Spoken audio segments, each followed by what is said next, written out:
Mr. Twilight's channel, a place where we explore chilling, spine-tingling stories based on real events.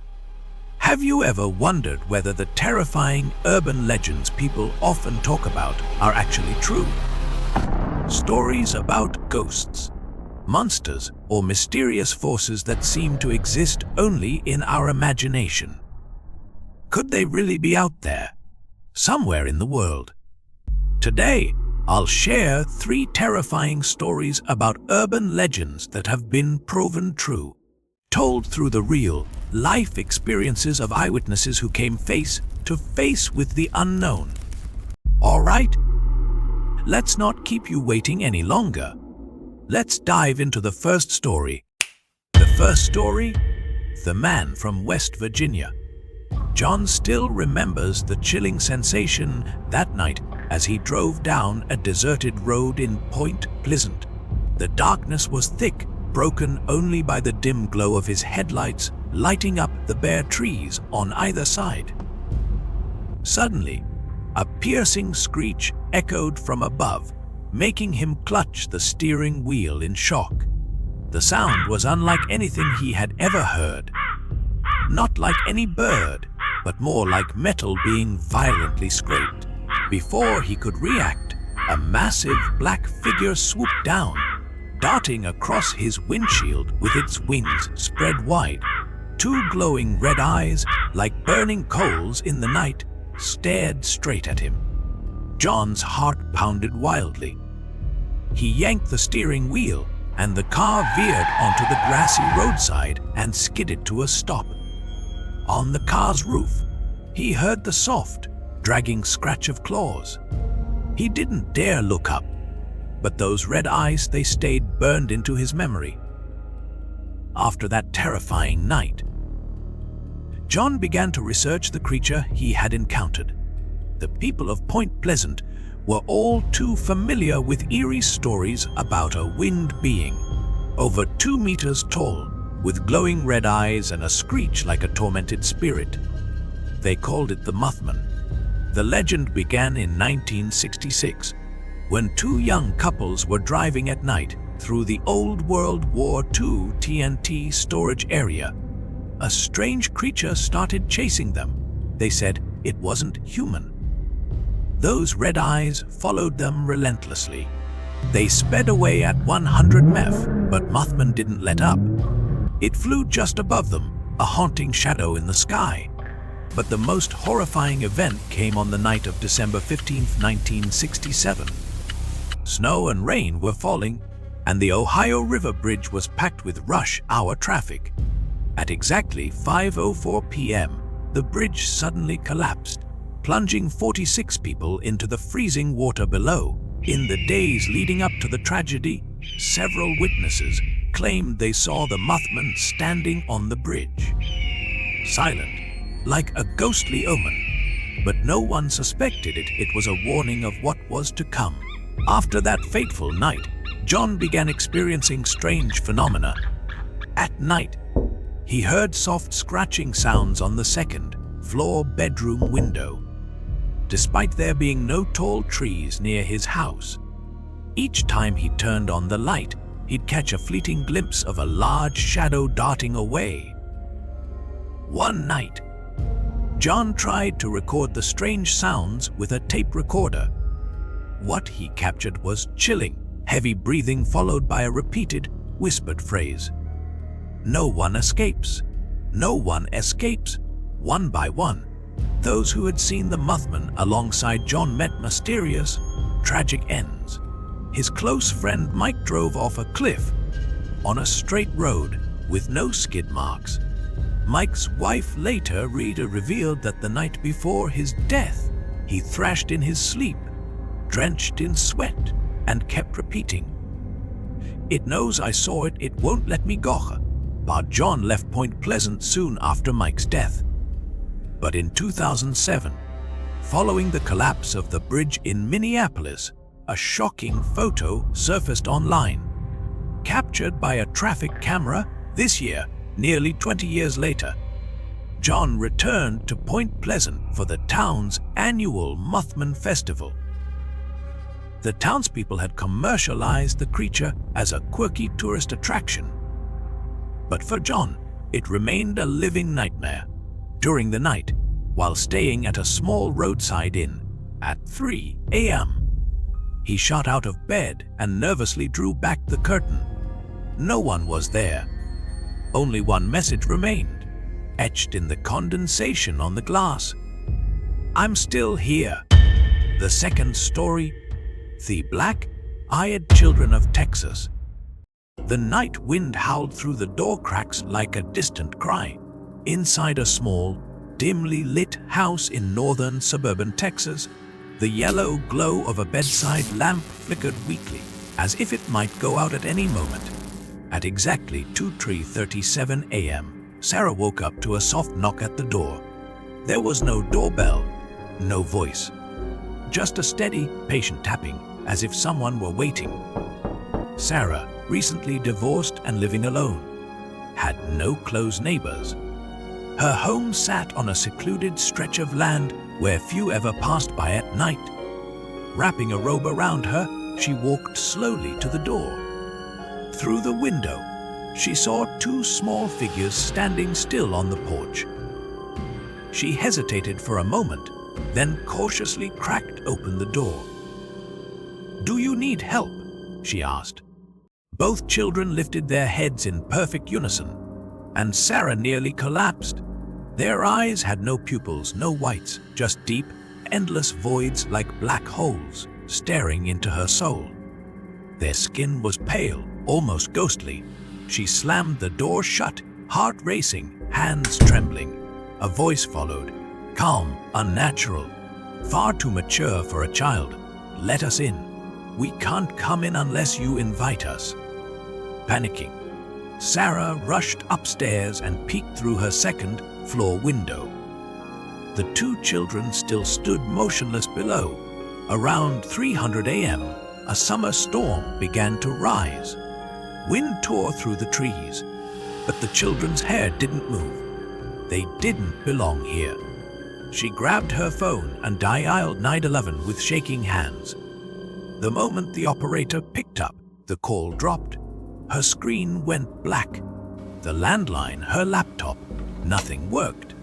When she looked outside again, the children had vanished. The next day, desperate for answers, Sarah visited the town library. When she described what had happened, the librarians weren't surprised. One older woman leaned in and whispered, "You've seen them, the black-eyed children?" Since the late 1990s, rumors of the black-eyed children had spread across the American South. These strange children always appeared in pairs, late at night, knocking on doors or even windows of inhabited places. Their voices were always pleading, begging to be let inside. But there was one consistent, unsettling detail: they needed permission to enter. Some people, too trusting, had let them in. Those people were never seen again, or died under mysterious circumstances. A week after the first encounter, Sarah moved in temporarily with her sister, about 50 kilometers outside Dallas. She believed it was over, but the nightmare had only just begun. Every night, she dreamed of a long, endless hallway. At the very end stood a heavy iron door. Behind it, the two children waited. Their black eyes gleamed, and their voices echoed. "Let us in, you've seen us. You can't hide anymore." Sarah wasn't alone. On Reddit, dozens of people had shared eerily similar experiences. A man in El Paso reported two children knocking on his car window at midnight, asking, "Can you give us a ride?" When he refused, his car completely shut down. An elderly woman in Amarillo let the children in, thinking they were lost. 3 days later, she died of a heart attack. Her face, when found, was frozen in an expression of absolute terror. Back at her sister's home, just a few weeks later, the knocking returned. Once again, at exactly 2037 a.m., that night would be the last time anyone saw Sarah. A security camera captured her final moments. In the video, Sarah opens the door. The two children stand on the porch. They smile. The porch light begins to flicker wildly, and then everything vanishes. The only thing left behind was a single sentence, scribbled in black ink across the glass. "Thank you for letting us in. So if you live alone, and one night you hear a soft knock at 2:37 a.m., whatever you do, don't open the door." The third story. The Wendigo in the Canadian wilderness. The wind howled like someone screaming in the frozen night. A flimsy tent shuddered in the biting Ontario winter, surrounded by snow-covered trees. The moonlight filtered faintly through the icy branches. Then came the footsteps. Soft, so soft it chilled the bones.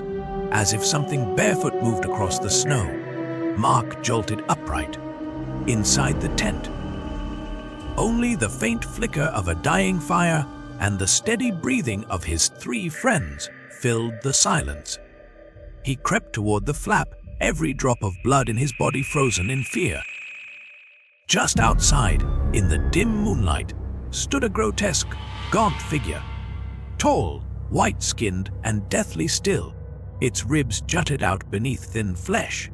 It had a long neck, no nose, no lips, just a pair of glowing red eye sockets and a mouth lined with jagged, saw-like teeth. Mark could feel it watching him. He ducked back inside, cold sweat soaking through his shirt despite the 20 SEC air.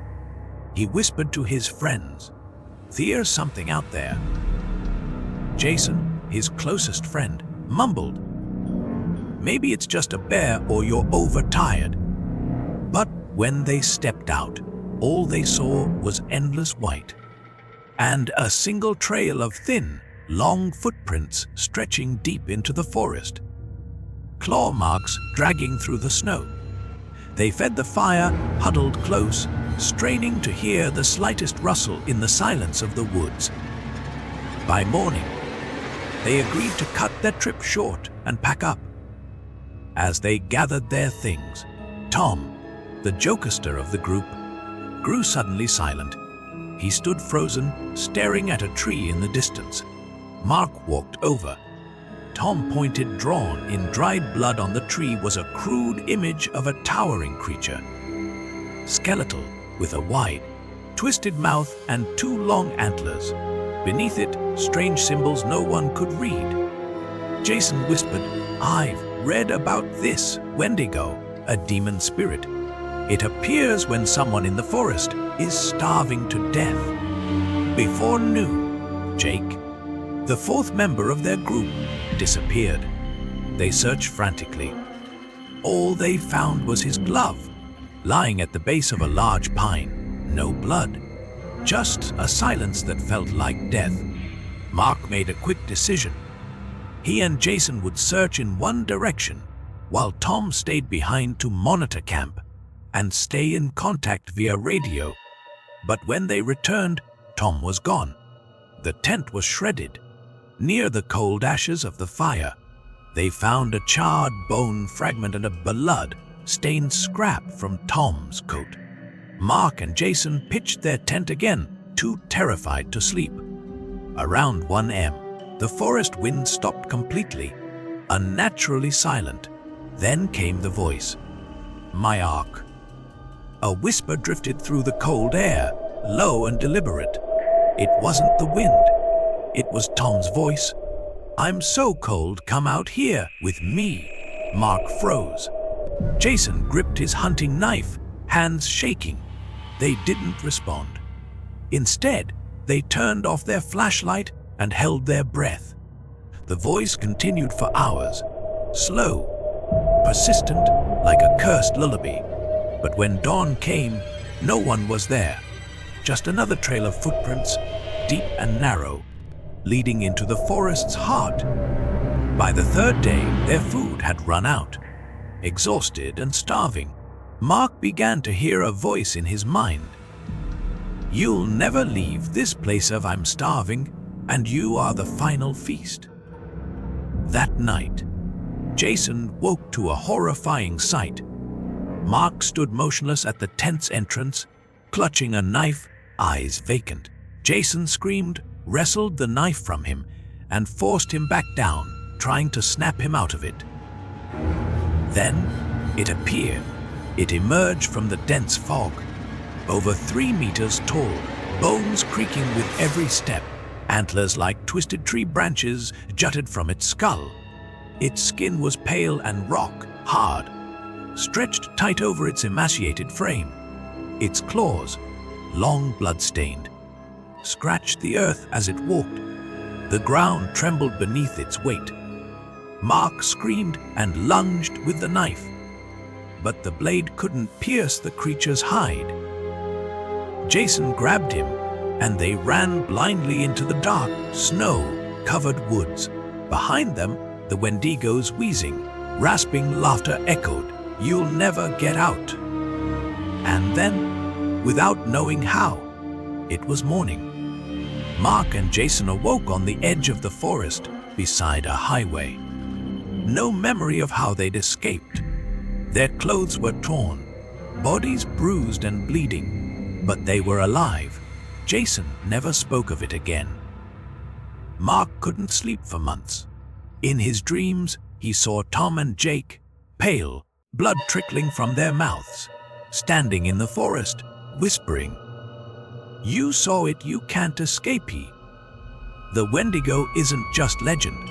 Dozens of unexplained disappearances occur every year in the vast, frigid wilderness of North America. No tracks, no remains, no answers. Yet the patterns match the stories: the cold, the isolation, the hunger, and the voice that calls you by name. So if you ever camp in the frozen woods and you feel eyes watching from a distance, don't turn around. Don't follow the voice.